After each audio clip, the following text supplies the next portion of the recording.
Good morning, welcome back to my channel GS world group संदेश। कुछ लोग comment box में लिखते हैं कि बिहार सचिवालय का बैच चल रहा है, नहीं चल रहा है। तो मैं बता दूं कि चल रहा है, और आर्मी का बैच चल रहा है कि चल नहीं रहा है। तो आप क्लास में आएँ और देखें, 7 बजे से क्लास चलता है। आज हम लोग करंट का सेशन शुरू करते हैं। हाल ही में 18 मई को कौन सा दिवस मनाया गया? अंतर्राष्ट्रीय संग्रहालय दिवस मनाया गया। कौन सा? अंतर्राष्ट्रीय संग्रहालय दिवस। और 2022 में इसकी थीम क्या है? तो इसकी थीम है the power of the museum. क्या है इसकी theme? The power of the museum है। और कोई भी दिवस जब मनाया जाता है तो उसका कोई उद्देश्य होता है। आखिर किस उद्देश्य से अंतर्राष्ट्रीय संग्रहालय दिवस मनाया जाता है? तो इस दिवस का उद्देश्य सांस्कृतिक आदान प्रदान में संग्रहालयों की महत्वपूर्ण भूमिका के बारे में जागरूकता पैदा करना है। और यह दिवस अंतर्राष्ट्रीय संग्रहालय परिषद द्वारा 1977 से मनाया जा रहा है। कब से? 1977 से मनाया जा रहा है। और इसकी स्थापना कब हुई थी? किसका? अंतर्राष्ट्रीय संग्रहालय परिषद की स्थापना कब हुई थी? तो 1946 से में इसकी स्थापना हुई थी। और इसका मुख्यालय कहाँ है? पेरिस में। आप लोग बताइए, 1 मई को कौन सा डे मनाया गया? 1 मई को मनाया गया महाराष्ट्र और गुजरात का स्थापना दिवस। कौन सा? महाराष्ट्र और गुजरात का स्थापना दिवस। गुजरात का स्थापना दिवस मनाया गया। और कमेंट बॉक्स में बताइएगा कि महाराष्ट्र और गुजरात राज्य का गठन कब हुआ था। 2 मई को कौन सा डे मनाया गया? 2 मई को मनाया गया विश्व अस्थमा दिवस। कौन सा? विश्व अस्थमा दिवस। अस्थमा दिवस। और 3 मई को कौन सा डे मनाया गया? 3 मई को मनाया गया विश्व प्रेस स्वतंत्रता दिवस। कौन सा? विश्व प्रेस स्वतंत्रता दिवस मनाया गया। विश्व प्रेस स्वतंत्रता दिवस मनाया गया। 4 मई को कौन सा डे मनाया गया? 4 मई को मनाया गया अग्निशमन डे। 4 मई को मनाया गया अग्निशमन डे मनाया गया। और 5 मई को कौन सा डे मनाया गया? 5 मई को मनाया गया world password day. World password day मनाया गया। 5 मई को कौन सा डे मनाया गया? वर्ल्ड पासवर्ड डे मनाया गया। और 7 मई को कौन सा डे मनाया गया? 7 मई को मनाया गया विश्व एथलेटिक्स डे। 7 मई को कौन सा मनाया गया? विश्व एथलेटिक्स डे मनाया गया। और 8 मई को कौन सा डे मनाया गया? 8 मई को मनाया गया थैलीसीमिया दिवस। थैलीसीमिया दिवस भी मनाया गया। 10 मई को कौन सा डे मनाया गया? 10 मई को मनाया गया विश्व ल्यूपस डे। विश्व ल्यूपस डे मनाया गया। हाल ही में 12वीं हॉकी इंडिया सीनियर महिला राष्ट्रीय चैंपियनशिप किस राज्य ने जीती है? उड़ीसा। आप एक चीज़ ध्यान में रखें कि उड़ीसा सारे खेलों में आगे चल रहा है, क्योंकि वहाँ के मुख्यमंत्री नवीन पटनायक ने हॉकी के क्षेत्र में भारत में जितनी टीमें हैं उनके लिए काफ़ी सराहनीय प्रयास किए हैं। तो उड़ीसा सबसे आगे है। और इसमें उप विजेता कौन बना? उप विजेता बना है कर्नाटक। और तीसरे स्थान पे कौन सा राज्य है? तो यह है झारखंड। और ये जो प्रतियोगिता हुई, कहाँ आयोजन हुआ इसका? आयोजन स्थल था भोपाल में। और ये 12 दिवसीय टूर्नामेंट था। इसमें 27 टीमों ने भाग लिया। कितना? 27 टीमों ने। अब पूछता है हॉकी इंडिया। तो हॉकी इंडिया का गठन कब किया गया? 20 मई 2009 को। पूछ सकता है कि हॉकी इंडिया का गठन कब किया गया? तो 20 मई 2009 को। इसका मुख्यालय क्या है? कहाँ है? तो नई दिल्ली। और करता क्या हॉकी इंडिया?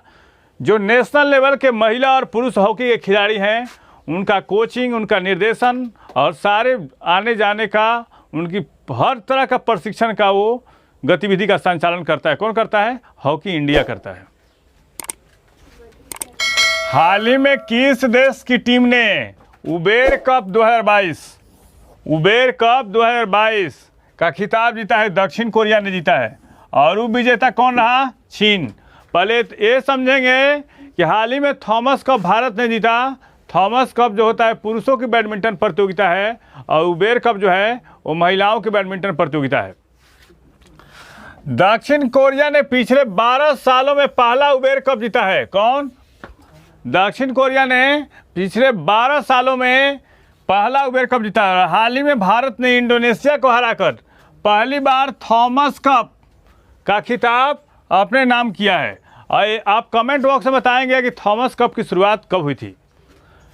उबेर कप की शुरुआत 1957 में हुई। कब? 1957 में उबेर कप की शुरुआत हुई थी।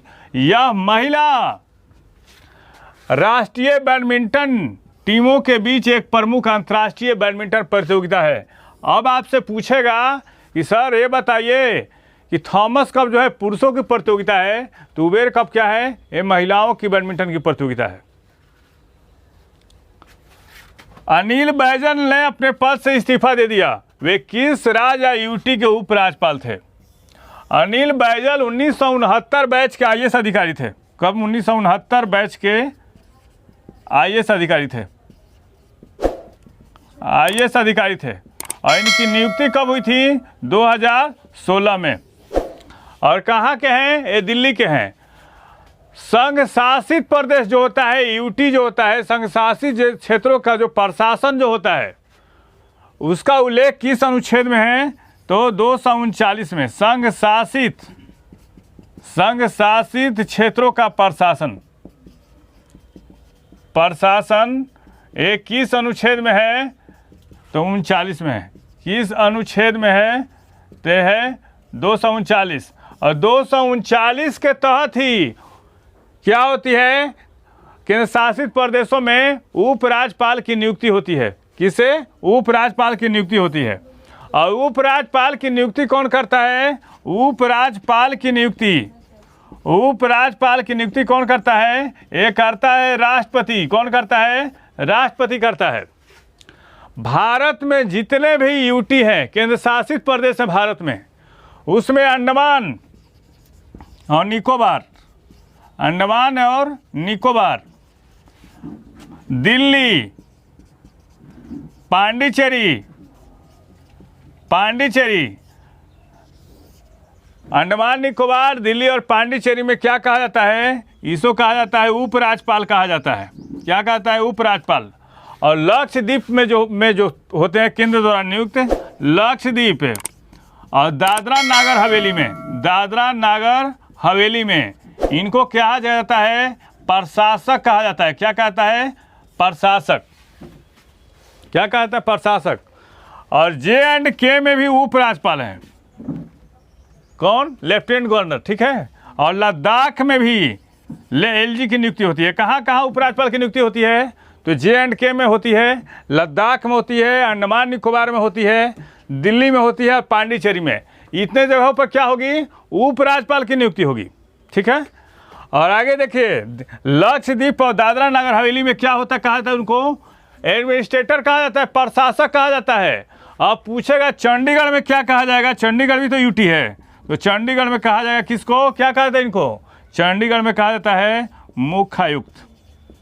अब कन्फ्यूजन क्लियर हो जाना चाहिए। कहाँ कहाँ उपराज्यपाल कहा जाएगा, कहाँ कहाँ प्रशासक कहा जाएगा और कहाँ कहाँ यूटी कहा जाएगा। क्लियर?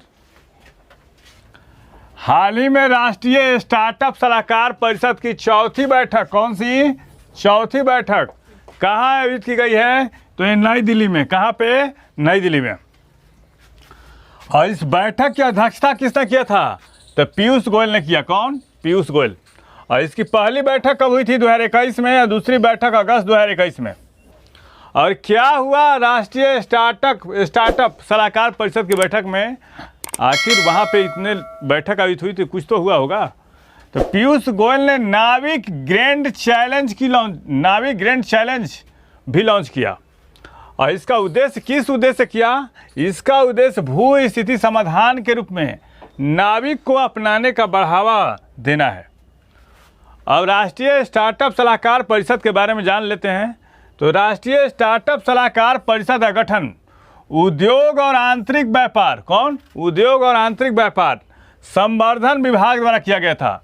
राष्ट्रीय स्टार्टअप सलाहकार परिषद का गठन किया गया था। उद्योग और आंतरिक व्यापार संवर्धन विभाग द्वारा किया गया था इसका गठन। और इसका गठन सरकार को देश में नवाचार, इनोवेशन और स्टार्टअप को बढ़ावा देने के लिए, मजबूत इकोसिस्टम बनाने के लिए, आवश्यक उपायों पर सलाह देने के लिए किया गया था। इस कंटेंट में समझेंगे कि आखिर राष्ट्रीय स्टार्टअप सलाहकार परिषद का गठन किसने किया और किस उद्देश्य से किया, सारा डिटेल दिया हुआ है इसमें।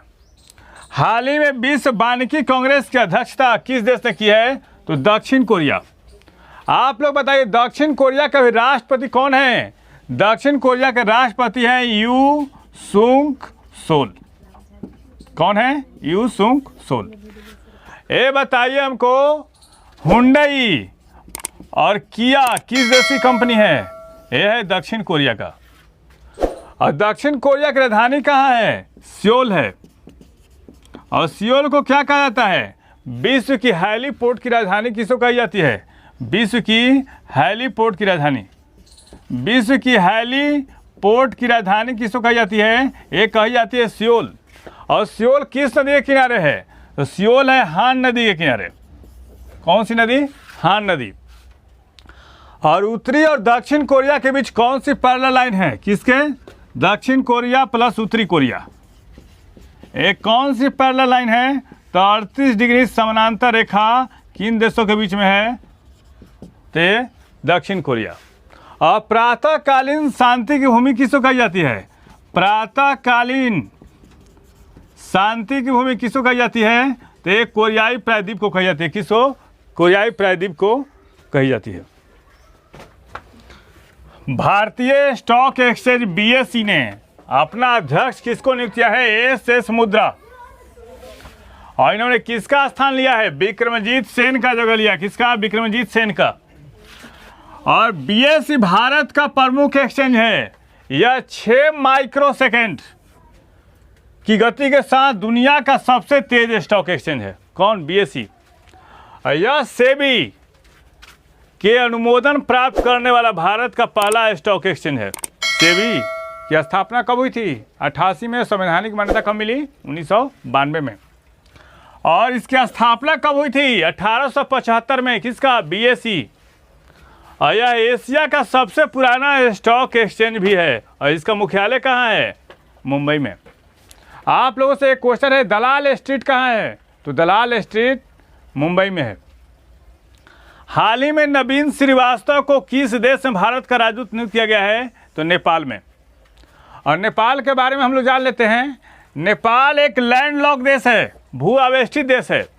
और इसकी सीमा किससे लगती है? भारतीय राज्यों से। उत्तराखंड से लगती है, यूपी से लगती है, सिक्किम, वेस्ट बंगाल और बिहार जैसे भारतीय राज्यों से लगती है। कितने राज्यों से लगती है? तो उत्तराखंड, उत्तर प्रदेश, सिक्किम, पश्चिम बंगाल और बिहार, 5 राज्यों से लगती है। और कितना किलोमीटर साझा करता है भारत से? 1850 किलोमीटर सीमा साझा करता है। और यहाँ की राजधानी कहाँ है? काठमांडू। मुद्रा क्या है? नेपाली रुपया है। राष्ट्रपति कौन है? विद्या देवी भंडारी। और प्रधानमंत्री कौन है? शेर बहादुर देउबा है। हाल ही में आई सर्वेक्षण के अनुसार किस राज्य में पक्षियों की प्रजाति सर्वाधिक है? तो यह है उत्तराखंड। उत्तराखंड में कितनी प्रजातियां पाई गई? 294 प्रजातियां। और दूसरे स्थान पे कौन सा है? पश्चिम बंगाल, 284 प्रजातियां। और तीसरे स्थान पे कौन सा है? अरुणाचल प्रदेश, 234 प्रजातियां। और महाराष्ट्र का स्थान कितना है? 228 प्रजातियां हैं। नंबर 1 उत्तराखंड, दूसरा पश्चिम बंगाल और तीसरा कौन है? अरुणाचल और चौथा कौन है? महाराष्ट्र। और इस रिपोर्ट को कौन प्रकाशित किया है? यह सर्वेक्षण bird count India, bird conservation Nepal और भूटान स्थित royal society protection of nature द्वारा इस सर्वेक्षण प्रकाशित किया गया है। 2021 के डेफ ओलंपिक में सर्वाधिक पदक किस देश ने जीता है? यूक्रेन ने जीता है। यूक्रेन ने 138 पदक जीते हैं, जिसमें स्वर्ण है 62, रजत 38 और कांस्य कितना है? 38 है। दूसरा स्थान में कौन सा देश रहा है? अमेरिका, 55 पदक हासिल किए हैं, जिसमें स्वर्ण 20, रजत 11 और कांस्य कितना है? 24 है। ईरान ने 40, तीसरा स्थान पर ईरान रहा है, जिसमें 40 पदक जीते हैं। स्वर्ण 14, रजत 12 और कांस्य 14 है। और भारत ने 17 पदक हासिल किए हैं, जिसमें स्वर्ण 8, रजत 1 और 8 कांस्य। और इसका आयोजन कहाँ हुआ था? ब्राज़ील में। 2021 के डेफ ओलंपिक का आदर्श वाक्य क्या है? खेल हमारे दिलों से आता है। और इसका शुभंकर क्या था? नीनो। क्या था? नीनो। इस चैनल के माध्यम से सही विषयों का तथ्यपरक विश्लेषण किया जा रहा है। आप इस चैनल से जुड़िए, लाइक कीजिए, सब्सक्राइब कीजिए। Thank you.